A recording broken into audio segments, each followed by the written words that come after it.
আসসালামু আলাইকুম everyone, welcome back to Techiviz. So আজকে আমরা শিখবো ট্রান্সফর্ম কন্ট্রোলস। সো আমরা প্রথমে একটা রেক্ট্যাঙ্গেল তৈরি করি।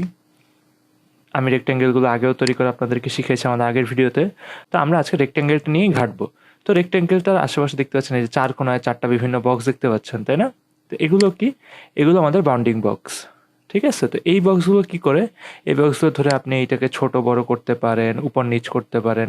তারপর আপনি ধরেন শিফট চাপ দিয়ে আপনি ধরেন কোনাকুনি করে বড় করতে পারেন। ঠিক আছে, তো আপনি ধরেন এইখান থেকে এটাকে বড় করতে পারেন বা ধরেন উপর নিচ করে বড় করতে পারেন।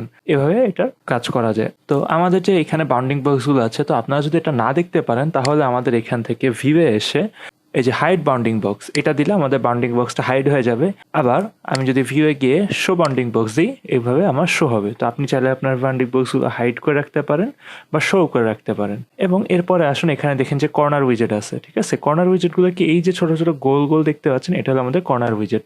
তো এটা কি করে আমি করে দেখি আপনাদেরকে। ধরে টান দিলাম, দেখছেন এটা রাউন্ডেড হয়ে যাচ্ছে। তো এই কর্নার উইজেটের কাজ এটাই।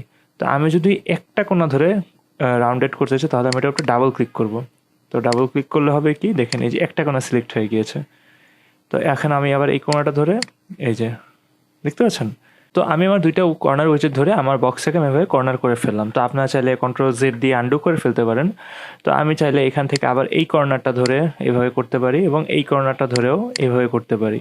তো আপনি যদি দুইটা কর্নার একসাথে রাউন্ডেড করতে চান তাহলে আপনি একবার এখানে ক্লিক করবেন, আবার শিফট চেপে দিয়ে এখানে ক্লিক করবেন, তারপর আপনি টান দিবেন। দেখতে পাচ্ছেন যে দুইটা কর্নার একসাথে রাউন্ডেড হয়ে গিয়েছে। তো এটা একটা মজার জিনিস।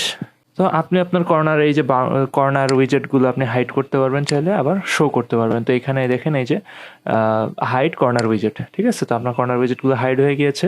আবার আপনি ভিউতে এসে শো কর্নার উইজেট দিয়ে আপনার কর্নার উইজেটগুলো অন করে নিতে পারবেন। তো আমাদের ট্রান্সফর্ম উইজেটের জন্য আলাদা একটা সুন্দর অপশন আছে, আমরা সেখান থেকে বের করি। ভিউ থেকে না, উইন্ডো থেকে, ট্রান্সফর্ম উইন্ডো। তো এখান থেকে দেখেন আপনি এখান থেকে সব কিছু করতে পারবেন। এখানে কি কি করা যাবে, আপনি যদি এখানে দেখতে পাচ্ছেন যে কর্নার, আমি যদি এখানে কর্নারে 10 পিটি লিখি, দেখছেন এই কর্নারটা 10 পিটি রাউন্ড হয়ে গিয়েছে। আমি যদি লিখি 50 পিটি, তাহলে এই কর্নারটা শুধু 50 পিটি রাউন্ড হয়ে গিয়েছে। কিন্তু আমি যদি লিঙ্কটা অন করে দিই, এবং আমি যদি লিখি 50 পিটি, আচ্ছা আমি আন্ডু করছি। তো আমি লিঙ্কটা অন করে দিই, এখন যদি আমি লিখি 50 পিটি তাহলে দেখেন সব জায়গাতেই 50 পিটি হয়ে যাচ্ছে। তো লিঙ্কটা যদি আপনার অফ থাকে তাহলে আপনার মাঝে মধ্যে প্রবলেম করতে পারে, তো এটা মেজর কোনো ইস্যু না। তো আপনি কি করবেন, আপনি জাস্ট আন্ডু করে আপনার লিঙ্কটা আবার অন করে নতুন করে আপনি এখানে সংখ্যা বসাবেন আপনার যতটুকু দরকার। তো এখানে আবার একটা অপশন আছে রোটেশন। তো রোটেশনটা কি, আমি এখানে দেখেন ড্রপডাউনটা থেকে আমি 240 ডিগ্রি রোটেট করলাম। দেখতে পাচ্ছেন তো এটা রোটেট হচ্ছে। তো আমি আমার আপ ডাউন অ্যারোটা চাপ দিয়ে দেখেন রোটেট করতে পারছি। আমি এখানে 180 ডিগ্রি নিলাম, তো আমার এটা রোটেট হচ্ছে। ঠিক আছে, তো আমাদের আরেকটা রোটেশনের জন্য টুল আছে, সেটা হলো রোটেট টুল। সেটা এখানে আমাদের আছে। তো আমরা রোটেট টুলটা নিয়ে ধরেন আমরা এইখানে রোটেশন চাচ্ছি। তো আমাদের এই পয়েন্টকে কেন্দ্র করে আমাদের ফুল অবজেক্টটা ঘুরবে। তো কি আমরা দেখতে পারি, এই যে দেখেন আমাদের এই পয়েন্টটাকে কেন্দ্র করে আমাদের পুরো অবজেক্টটা ঘুরছে। ঠিক আছে, তো এইটা আমাদের রোটেশনের টুল। তো এইটা একটা টুল আছে আবার, বা আপনি এখান থেকে চাইলেও এখান থেকে রোটেট করতে পারেন, কিন্তু রোটেটটা তখন আপনার মিডল পয়েন্ট থেকে হবে। আপনার যে অবজেক্টটা আছে সেই অবজেক্টের মিডল পয়েন্ট থেকে আপনার রোটেশনটা হবে। আপনি চাইলে আরও ট্রাই করতে পারেন যে আপনি ধরেন এইখান থেকে রেখে আপনার অবজেক্টটা ঘুরাতে চাচ্ছেন, তো দেখেন এভাবে ঘুরছে। বা ধরেন এখান থেকে রেখে এখানে ঘুরাচ্ছেন, কিন্তু আপনার এইখানের যে ঘুরানোটা এটা কিন্তু আপনার অবজেক্টের মিডলের থেকে হবে। ঠিক আছে, এটা কিন্তু এটার উপর ডিপেন্ডেন্ট হবে না। ঠিক আছে, যতই হোক সেটা কিন্তু আপনার অবজেক্টের উপরে যে দেখতে পাচ্ছেন মিডল এটা চলে যাচ্ছে। ঠিক আছে, এটা কিন্তু আপনার অবজেক্টের উপরে ডিপেন্ডেন্ট।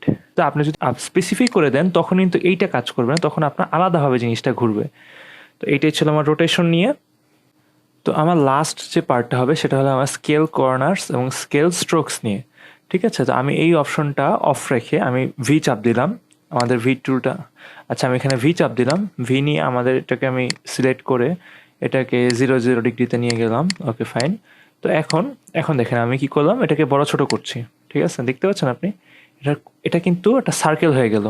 ঠিক আছে, কিন্তু একটা সার্কেল হয়ে গেল, আমার কিন্তু কোনো কিছু অন নেই। তো আমি যদি এখন স্ট্রোকস অন করে কাজটা করি, দেখেন এটা কিন্তু আপনার স্ট্রোকের যে সাইজটা সেটা কিন্তু সে স্কেল করতেছে। দেখতে পাচ্ছেন স্ট্রোকের সাইজটা কিন্তু এখানে চেঞ্জ হচ্ছে, এখানে দেখেন আর এখানে দেখেন স্ট্রোকের সাইজটা কিন্তু চেঞ্জ হচ্ছে। কিন্তু আমি যদি এটা অফ করে করি, তো স্ট্রোকের সাইজটা কিন্তু চেঞ্জ হচ্ছে না, স্ট্রোকের সাইজটা স্ট্রোকেই রয়ে যাচ্ছে। তো আমার শেষ বিষয়টা হলো scale corner. Scale corner on করে দেখেন, আমি যে স্কেল কর্নারটা অন করে এখানে আমাদের যে কর্নারগুলো দেখেন সেটা কিন্তু চেঞ্জ হবে, দেখতে পাচ্ছেন এখানে কিন্তু কর্নারগুলো স্কেল হচ্ছে আমার, ঠিক আছে? এই দেখেন এখানে এরকম চেঞ্জ হচ্ছে, এখানে এটুক হয়ে যাচ্ছে। কিন্তু আমি যদি এটা অফ করে রাখি তাহলে দেখবেন যেটার কর্নারটা স্কেল হচ্ছে না, ঠিক আছে, যা আছে তাই রয়ে যাচ্ছে, ঠিক আছে? তো এই ছিল আজকে আমার ভিডিওতে। আশা করি সবাই ভালো থাকবেন, সুস্থ থাকবেন। Subscribe to my channel. আসসালামু আলাইকুম।